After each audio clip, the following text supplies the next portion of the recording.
JEE mains के through आप बहुत सारी काउंसलिंग्स के अंदर पार्टिसिपेट कर सकते हैं, बहुत सारे कॉलेजेस के ऑप्शंस आपके लिए खुल जाते हैं। हालांकि आप एनआईटीज, ट्रिपल आईटीज, जीएफटीआईज के अंदर तो एडमिशन ले ही सकते हो, लेकिन उनमें सीट्स इतनी लिमिटेड होती है कि सारे बच्चे तो उसमें एडमिशन ले नहीं सकते। तो आपके पास और भी बहुत सारे स्टेट के ऑप्शंस होते हैं जिनकी काउंसलिंग के अंदर आप पार्टिसिपेट करके उस स्टेट के अंदर, जो स्टेट गवर्नमेंट के अंदर आने वाले कॉलेजेस हैं, उनमें आप एडमिशन ले सकते हो।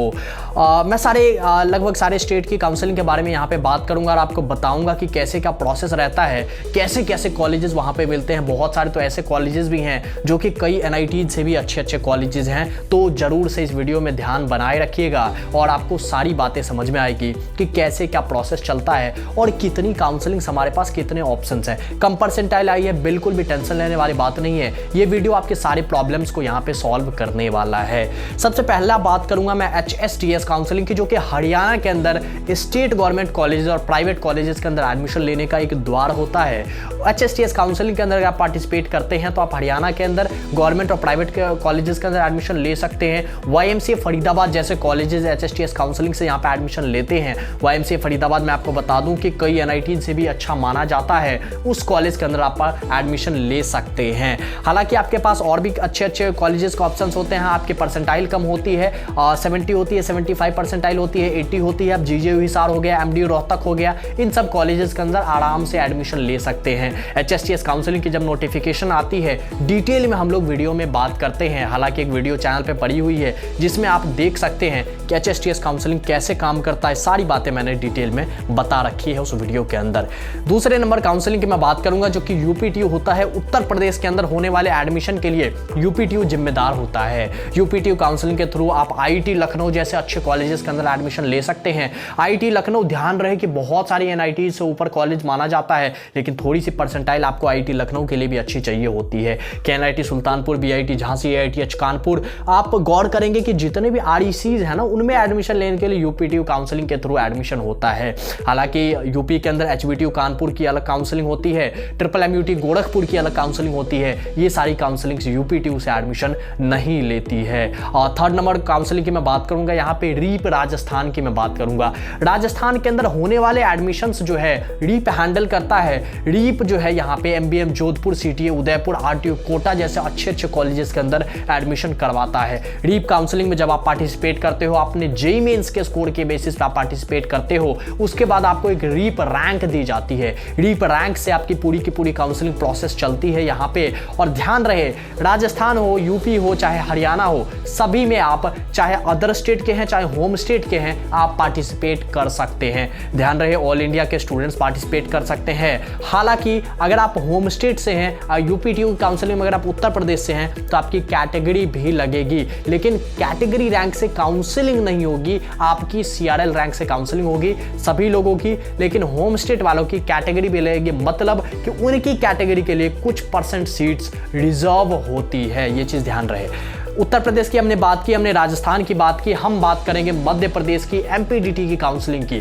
MPDT काउंसलिंग में अगर आप पार्टिसिपेट करना चाहते हैं, आप मध्य प्रदेश के अंदर जितने भी स्टेट गवर्नमेंट और प्राइवेट कॉलेजेस हैं उनके अंदर एडमिशन लेना चाहते हैं। हालांकि MPDT थोड़ा सा इंपॉर्टेंट इसलिए हो जाता है, वहां पे SGSITS Indore, IIT DAVV Indore जैसे अच्छे कॉलेजेस ऑप्शंस भी आपको देखने को मिलते हैं। जो कि आपको ध्यान रहे कि अगर आपकी रैंक बहुत अच्छी नहीं है, 93 परसेंटाइल, 94 परसेंटाइल पर अगर आप स्टक करते हो, ये परसेंटाइल जो है ना अच्छा भी माना जाता है, लेकिन आपको NIT, IIT नहीं मिलता है, तो किस काम का ये परसेंटाइल रहता है? अच्छी ब्रांचेस नहीं मिलती है, किस काम का ये परसेंटाइल रहता है? तो आप जाते हो MP की तरफ, आप जाते हो हरियाणा में YMCA की तरफ, आपको यहाँ पे MP के अंदर SGSITS इंदौर, IIT DAVV जैसे कॉलेजेस के अंदर अच्छी ब्रांचेस मिलती है। ये भी काफ़ी अच्छे कॉलेजेस हैं। आप JEC जबलपुर की तरफ मूव करते हो CSE लेने के लिए, मात्र 40,000 में पूरी इंजीनियरिंग आपकी हो जाती है। गवर्नमेंट कॉलेज JEC जबलपुर है। MITS ग्वालियर की तरफ आप मूव करते हो, अच्छे अच्छे कॉलेजेस MP के अंदर आपको मिलते हैं। ध्यान रहे, LNCT भोपाल, एक्रोपोलिस इंदौर, ऐसे ऐसे प्राइवेट कॉलेजेस भी जो है आपको MPDT काउंसलिंग से यहाँ पे मिलते हैं। इस बात को हम समझेंगे। MPDT के बाद आगे मैं बढ़ूंगा उत्तराखंड की तरफ। उत्तराखंड की जो काउंसलिंग होती है यूटीयू की काउंसलिंग में आप पार्टिसिपेट कर सकते हैं, चाहे अदर स्टेट के चाहे होम स्टेट के हैं, आप इसमें पार्टिसिपेट कर सकते हैं। और यहाँ पे जो है आपको GB pack Pauri Garhwal, AKIT Tanakpur जैसे प्राइवेट गवर्नमेंट कॉलेजेस आपको यहाँ पे मिलते हैं। इसके अलावा मैं बात करूँ तो आपका वुमेन्स इंस्टीट्यूट जो कि देहरादून के अंदर है, उसमें आप एडमिशन ले सकते हैं, आपका अगर फीमेल जो है यहाँ पे लगता है। इसके अलावा अगर मैं उत्तराखंड से आगे बढ़ूँ, थोड़ा सा वेस्ट बंगाल की तरफ जाता हूँ, ध्यान रहे कि वेस्ट बंगाल के अंदर WBJE की काउंसलिंग होती है, उसके थ्रू तो आपका एडमिशन होता ही है गवर्नमेंट और प्राइवेट कॉलेजेस के अंदर। लेकिन अगर आप वेस्ट बंगाल के अंदर प्राइवेट कॉलेजेस को टारगेट कर रहे हो, हल्दिया इंस्टीट्यूट हो गया, हेरिटेज वगैरह है, ये सब कुछ अच्छे प्राइवेट कॉलेजेस हैं, इनमें आप एडमिशन ले सकते हो। JEE मेंस के थ्रू भी आपका WBJE काउंसलिंग के अंदर पार्टिसिपेट करके एडमिशन ले सकते हो, इस बात को आप समझे। जैक दिल्ली जैसी काउंसलिंग होती है, जैक दिल्ली के अंदर आपका NSIT DTU जैसे कॉलेजेस आपको मिलते हैं। हालांकि इनके लिए आपकी अच्छी परसेंटाइल होती है, तो आपकी अगर कम परसेंटाइल है तब तो खैर आप जो है जो बाकी स्टेट्स का मैंने बताया उनमें आप पार्टिसिपेट कर सकते हो। लेकिन जैक दिल्ली में अगर आप NITs वगैरह थोड़े से मिस कर रहे हो, अपना होम स्टेट है दिल्ली, आप इसमें जा सकते हो, इजीली आपको अच्छे कॉलेजेस मिल जाएंगे। और ध्यान रहे कि स्पॉट राउंड जो है ना, जितने भी काउंसलिंग है उसका बहुत इंपॉर्टेंट होता है, उसमें आपको बड़ी आसानी से जो है कम रैंक पे भी एडमिशन मिल जाता है। जैक चंडीगढ़ की मैं बात करूंगा, चंडीगढ़ के अंदर जितने भी कॉलेजेस है, CCET चंडीगढ़ हो गया आपका, इसके बाद कहीं ना कहीं UIT चंडीगढ़ है, होशियारपुर है, इन सभी के अंदर, इन तीनों कॉलेजेस के अंदर, SS भटनागर के अंदर केमिकल ब्रांच के लिए आप जो है जैक चंडीगढ़ की काउंसलिंग कर सकते हो, चाहे अदर स्टेट से हो, होम स्टेट से हो, आप इस काउंसलिंग में पार्टिसिपेट कर सकते हो। ध्यान रहे GGSIPU की काउंसलिंग होती है गुरु गोविंद सिंह इंद्रप्रस्थ यूनिवर्सिटी के अंदर। जितने भी प्राइवेट कॉलेजेस आते हैं सारी की तो काउंसलिंग होती ही है, लेकिन मेन कैंपस के अंदर जो कि गवर्नमेंट कैंपस है, उसके अंदर भी आपकी जो है डुअल डिग्री के लिए जो है यहाँ पे आप काउंसलिंग कर सकते हो। GGSIPU की आपकी JEE मेंस के स्कोर के बेसिस पे यहाँ पे काउंसलिंग होती है। सबसे पहले IPU की ही नोटिफिकेशन आती है, दिल्ली के अंदर सारे कॉलेजेस सिचुएटेड है, USICT हो गया आपका, MEIT दिल्ली जैसे कॉलेजेस, MSIT दिल्ली जैसे कॉलेजेस के अंदर आप यहाँ पे एडमिशन ले सकते हो।